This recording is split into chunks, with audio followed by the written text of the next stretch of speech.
Oh my goodness, y'all won't believe the bombshell I'm about to drop about Blake Lively and Justin Baldoni. This is absolutely earth-shattering, and I've got all the receipts to prove it. We're talking secret text messages, voice memos that weren't even part of the lawsuit, and behind-the-scenes footage that's going to make your jaw hit the floor. By lawyers for actor Justin Baldoni showed unedited footage from the filming of... One thing you should know about me is I will admit and apologize when I fail.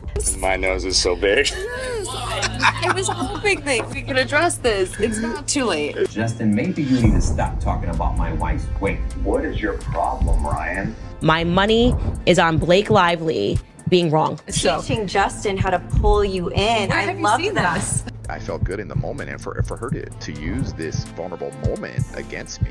You literally know nothing about women. God. You imagine she basically gave them an ultimatum: give me control of this film or kiss goodbye to millions of fans and aced support. But here's where it gets really juicy. Her plan completely backfired, and I've got all the delicious details about how everything went south for Blake. Time progressed in this film. She decided that she wanted to be a producer. She started to make edits. She wanted to be part of the editing team. There were people hired, like human beings actually hired to do the editing job, who had... Time progressed in this film. She decided that she wanted to be a producer. She started to make edits. She wanted to be part of the editing team. There were people hired, like human beings actually hired to do the editing job, who had done work as editors. She wanted... Not making any sense after working for this film for almost 2 years together, collaborating, text messages, voice memos, getting along, joking. We never had an issue before the break. And then after the break, suddenly there's this weird thing going on with Abby's demands. I met them at their place, and Ryan is just not making any sense. After working for this film for almost 2 years together, collaborating, text messages, voice memos, getting along, joking, we never had an issue before the break. And then after the break, suddenly there's this weird thing going on with Abby's demands. I met them at their place, and Ryan blows up on me.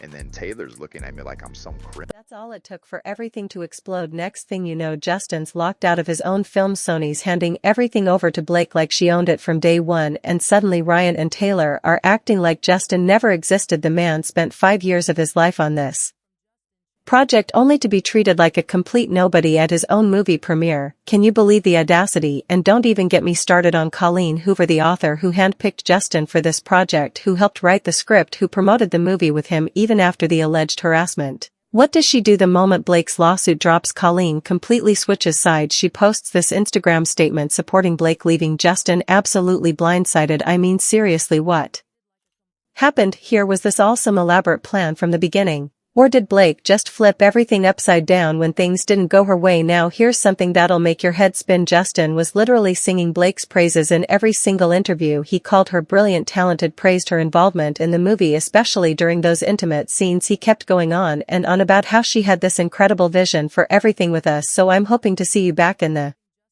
double duty role. I think that there are better people for that one. I think there are better people for that one. I think Blake Lively is ready to direct. That's what I think. But the second she locks him out and takes control, complete radio silence from her end. Not one positive word about Justin in public. And here's the kicker: we've got private text where she's thanking him, calling him talented, expressing gratitude for his collaboration. Talk about TW-faced just when you think this couldn't get any messy. That's what does. So I'm hoping to see you back in the double duty role. I think there are better people for that one.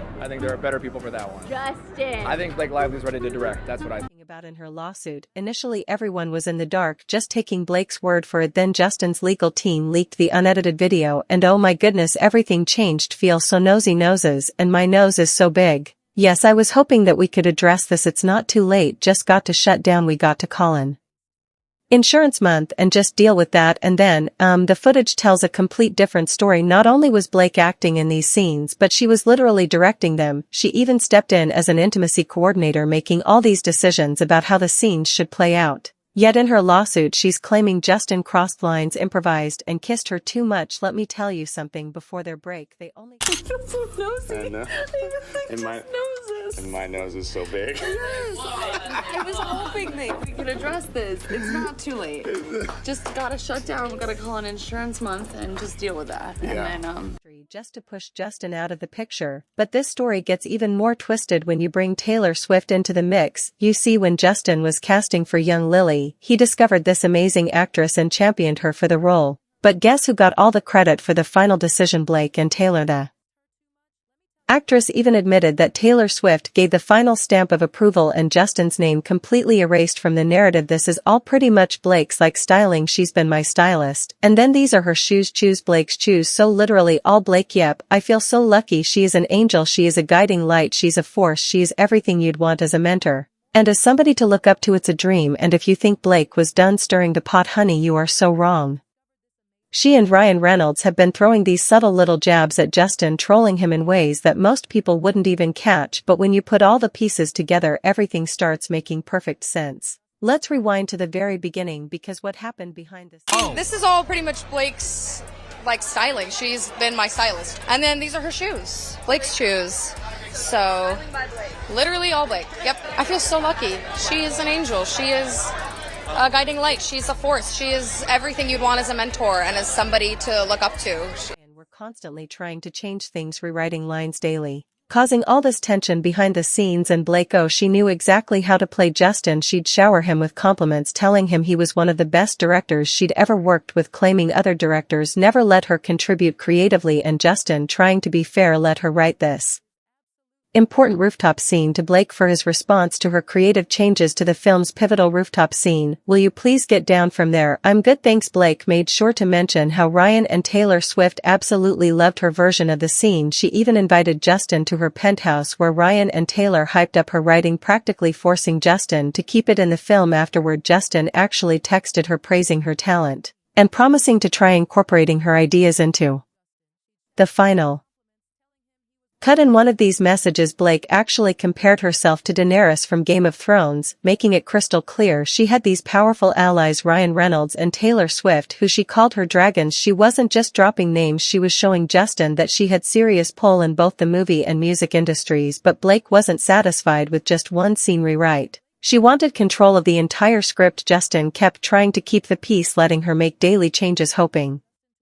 everything would stay smooth, but the changes just kept coming, and suddenly Blake was questioning every single directorial decision. Due with the brilliance of Blake Lively. I don't think people realize how involved she was in this movie. She was extremely involved, and she really made the film better, and especially as when it came to intimacy and all of that, like she had a very clear vision, and she was telling me what she thought would work and what she thought would. Now, here's where things get really messy. Before filming even started, there was this huge drama about Justin allegedly making comments about Blake's weight. But want to know what really happened? Justin simply asked her trainer about her weight because he needed to lift her in a scene, and with his back problems he wanted to make sure it was safe for both of them. But that private conversation somehow reached Blake, who told Ryan, and suddenly it exploded into this huge confrontation at their penthouse. Blake didn't stop there. She threatened to quit unless Justin did everything her way, saying she'd go public with accusations that he fat-shamed her. Justin was trapped. There was absolutely no way out without destroying his reputation. Blake had manipulated Ryan so perfectly that he confronted Justin.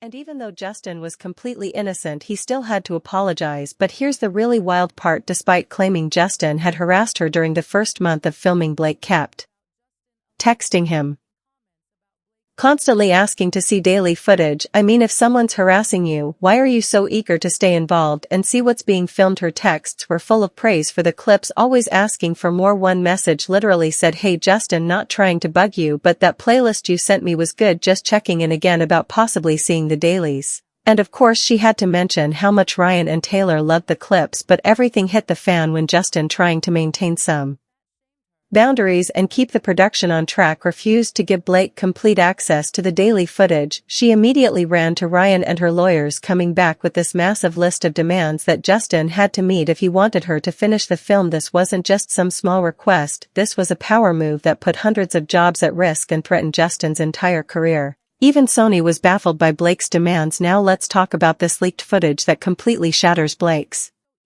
claims about Justin harassing her. In her lawsuit, she accused him of inappropriate behavior, supposedly kissing her neck, sniffing her, and making comments about how she smelled. But when you see the raw footage, it tells a completely different story. So nosy noses, and my nose is so big. Yes, I was hoping that we can address this. It's not too late, just got to shut down. We got to call an insurance month and just deal with that. Blake had no idea the audio was being recorded during these scenes, and what it captures is absolutely revealing. Both of them were completely in character the whole time. In fact, Blake herself had suggested they speak to each other on camera to make the scene more romantic. When you watch it in slow motion, you can see it was all for the film. They were just joking around, nothing inappropriate whatsoever. You can hear them laughing and chatting casually between takes, even joking about the script and their characters. There's this moment where Justin actually compliments Blake and Ryan's relationship, talking about how romantic Ryan is with his own wife. Does that sound like someone who's harassing his co-star? Blake was even suggesting changes to make scenes more romantic. During one particular shot, Justin is directing a romantic scene where he has to caress Blake's face in slow motion. Completely professional, completely in character. The second the director yells cut, everything stops immediately. No lingering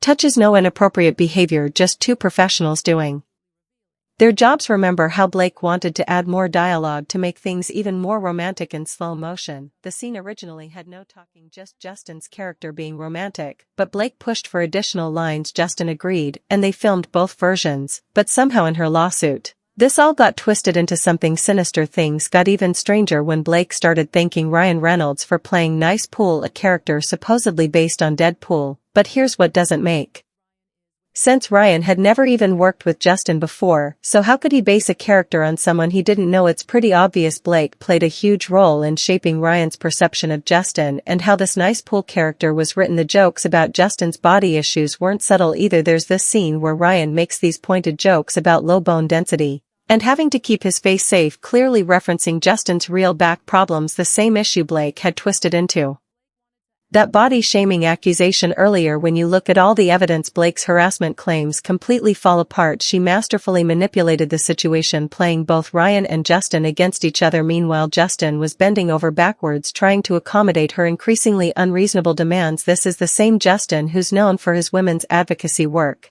and even runs a podcast about supporting women, yet suddenly he's being painted as some kind of creep in her lawsuit.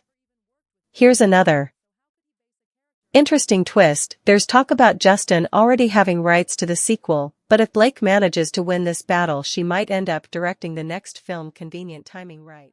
Especially with her powerful network of allies, including her husband and Taylor Swift backing her every move. The drama reached new heights when Brendan, who plays Atlas, suddenly posted on Instagram supporting Blake's lawsuit. It's mind-boggling why he chose her side over Justin's, especially after Justin helped him land the role in the first place. Justin's been completely blindsided by all of this, especially since he's always been such a strong supporter of women's causes. Justin even shared this vulnerable moment where Blake had comforted him when he was dealing with pressure from Sony about the wardrobe controversy. To have that moment of genuine connection used against him in a lawsuit, that's got to feel like the ultimate betrayal, especially for someone who's always tried to create a respectful, collaborative environment. So what's really going on here? Was this all some calculated move to push Justin out, or is this just a case of professional relationships gone terribly wrong? Either way, this drama is far from over, with legal battles still unfolding and more shocking revelations surely on the way. The truth about what really happened between Blake Lively and Justin Baldoni is still unraveling, and believe me, we haven't heard the last of this scandal. These Hollywood battles are never simple,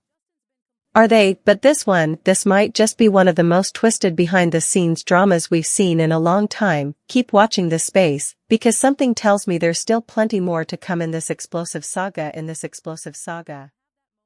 About in her lawsuit, initially everyone was in the dark, just taking Blake's word for it. Then Justin's legal team leaked the unedited video, and oh my goodness, everything changed. Feel so nosy noses, and my nose is so big. Yes, I was hoping that we could address this. It's not too late, just got to shut down. We got to call an insurance month and just deal with that. And then, the footage tells a complete different story. Not only was Blake acting in these scenes, but she was literally directing them. She even stepped in as an intimacy coordinator, making all these decisions about how the scenes should play out. Yet in her lawsuit, she's claiming Justin crossed lines, improvised, and kissed her too much. Let me tell you something, before their break, they only